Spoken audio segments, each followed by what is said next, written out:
Welcome to success ગુરુ. ધોરણ 10 વિષય ગણિત, સ્વાધ્યાય 2.2નો આજે ત્રીજો દાખલો જોશું, જે મે 2021 અને જુલાઈ 2023માં બોર્ડની પરીક્ષામાં પૂછાયેલો છે, માટે ઇમ્પોર્ટન્ટ રહેશે, તેથી ધ્યાનથી જોજો. ચાલો દાખલો શરૂ કરીએ. દાખલાની રકમ છે 6x² ઓછા 3 ઓછા 7x. અહીં આપણે દ્વિઘાત બહુપદીના શૂન્યો શોધવાના છે તથા તેમના શૂન્યો અને સહગુણકો વચ્ચેનો સંબંધ ચકાસવાનો છે. તો ચાલો દાખલો શરૂ કરીએ. રકમ જોશો તમે તો સૌથી પહેલા તમને દેખાશે કે સમીકરણ જ વ્યવસ્થિત ગોઠવેલું નથી, કારણ કે સમીકરણ હંમેશા ax² વત્તા bx વત્તા c એવી રીતે ગોઠવેલું હોવું જોઈએ. એટલે કે સૌથી પહેલા x² વાળું પદ આવે, પછી x વાળું પદ આવે અને પછી x વગરનું પદ આવે. તો સૌથી પહેલા આપણે સમીકરણને ગોઠવી લઈએ. ગોઠવ્યા પછી આપણે મળશે 6x² ઓછા 7x ઓછા 3. હંમેશા યાદ રાખવાનું કે x ના વર્ગની આગળ કોઈ રકમ લખેલી હોય તો એ રકમ આ છેલ્લી રકમ સાથે ગુણાઈ જાય. 6 ગુણ્યા 3 કરશું એટલે આપણે મળશે 18. એટલે આપણે હવે 18 ના એવા અવયવ પાડવાના જેનો સરવાળો ઓછા 7x થાય. તો એવા અવયવ પડે ઓછા 9x વત્તા 2. ચાલો પાડીએ. 6x² ઓછા 9x વત્તા 2x ઓછા 3 એટલે 9 દુ 18 થઈ ગયા આપણે, અને ઓછા 9x વત્તા 2 કરીએ તો આપણે મળે ઓછા 7. હવે કદાચ તમને એ પ્રશ્ન થતો હોય કે ઓછા 9x પહેલા કેમ લખ્યા પછી કેમ નહીં, તો હંમેશા યાદ રાખવાનું કે મોટી રકમ પહેલા લખવામાં આવશે અને નાની રકમ પછી, એટલે ઓછા 9x વત્તા 2 લખ્યું છે. હવે અહીં 6x² ઓછા 9x એક પદ સમજવાનું અને વત્તા 2x ઓછા 3 ને બીજું પદ સમજવાનું. એનામાંથી આપણે કોમન કાઢવાનું. તો ચાલો કોમન કાઢીએ. 3x કૌંસમાં 2x ઓછા 3 એ કોમન નીકળશે 6x² ઓછા 9x પદમાંથી, અને 2x ઓછા 3 માંથી કાંઈ કોમન નથી નીકળતું. પણ કાંઈ કોમન ન નીકળતું હોય તો એક તો કોમન હોય જ, માટે આપણે અહીં એક કોમન કાઢ્યો છે અને કૌંસમાં એમનું એમ રાખી દીધું છે. તો આપણે ફાઇનલ સમીકરણ મળશે 2x ઓછા 3 અને બીજું પદ મળશે 3x વત્તા 1. હવે x ને આપણે એકલો પાડીએ. તો x ને એકલો પાડશું એટલે પેલું પદ મળશે 3/2 અને બીજું પદ મળશે x બરાબર ઓછા 1/3.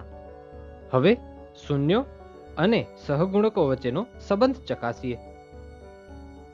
તો શૂન્યોના સરવાળાનું સૂત્ર છે આલ્ફા વત્તા બીટા બરાબર ઓછા b/a. આપણે એ જવાબ મળવો જોઈએ. તો આલ્ફા વત્તા બીટા કરીએ. આલ્ફા આપણે મળ્યું 3/2 અને બીટા આપણે મળ્યું ઓછા 1/3. તો ચાલો કરીએ. 3/2 વત્તા ઓછા 1/3. અહીં સરવાળો કે બાદબાકી કરવાની હોય તો હંમેશા છેદ સરખા જોઈએ. તો સૌથી પહેલે છેદ સરખા કરીએ. છેદ સરખા કરવા માટે 3/2 ને આપણે 3 વડે ગુણવું પડશે અને ઓછા 1/3 ને આપણે 2 વડે ગુણવું પડશે, તો આપણા છેદ સરખા થશે. તો ચાલો ગુણી નાખીએ. ગુણ્યા પછી આપણે મળશે 3 ગુણ્યા 3 અંશમાં મળ્યું 9 અને છેદમાં 3 ગુણ્યા 2 કરીએ એટલે આપણે મળે 6. તેવી જ રીતે ઓછા 1 ગુણ્યા 2 કરીએ એટલે આપણે મળે ઓછા 2 અને 3 ગુણ્યા 2 કરીએ એટલે આપણે મળે 6. એટલે 9 ઓછા 2 અંશમાં મળે, છેદમાં 6 કોમન થઈ જાય. હવે આપણે બાદબાકી કરી શકીએ. 9 માંથી 2 જાય તો મળે આપણે 7. 7/6. હવે આપણે જવાબ જોઈએ ઓછા b/a. તો એવું કરવા માટે -7 કરવાનું. હવે તમને પ્રશ્ન થાય કે એવું શું કામ? તો સૌથી પહેલા તો અહીં -b કરવાનો છે એટલે પેલો માઇનસ આપણે અહીં લગાડી દીધો. હવે બીજો કૌંસમાં -7 શું કામ કર્યું? તો એનું કારણ છે કે આપણે અહીં b કેટલો આપેલો છે? ઓછા 7. એટલે આપણે અહીં જવાબમાં શું ગોતવાનું છે? ઓછા b. ઓછાની નિશાની અહીં બારે રાખી અને કૌંસમાં b, તો આપણે b ની રકમ શું છે? ઓછા 7. એટલે -7 કર્યા અને છેદમાં 6 રાખ્યું. ચાલો હવે આપણે શૂન્યોનો ગુણાકાર પણ જોઈ લઈએ. શૂન્યોના ગુણાકારનું સૂત્ર છે આલ્ફા ગુણ્યા બીટા બરાબર c/a. આપણે જવાબ મળવો જોઈએ. તો ચાલો આપણે આલ્ફા ગુણ્યા બીટા કરીએ. આલ્ફા ગુણ્યા બીટા એટલે કે 3/2 ગુણ્યા ઓછા 1/3. ગુણાકારમાં આપણે છેદ સરખા હોવા જરૂરી નથી. અંશ ગુણ્યા અંશ કરી શકીએ અને છેદ ગુણ્યા છેદ કરી શકીએ. 3 ગુણ્યા ઓછા 1 કરશું તો આપણે મળશે ઓછા 3 અને 3 ગુણ્યા 2 કરશું એટલે આપણે મળશે 6. તો આપણે મળશે ઓછા 3/6. હવે અહીં ઘણાને પ્રશ્ન થશે કે આપણે આને ઉડાડી શકીએ? ગાણિતિક રીતે તો આપણે એને ઉડાડી શકીએ. આપણે જવાબ મળે ઓછા 1/2. એવી રીતે આપણે જવાબ મળે. પણ આપણે અહીં જવાબ રાખવાનો જ આ છે, -3/6.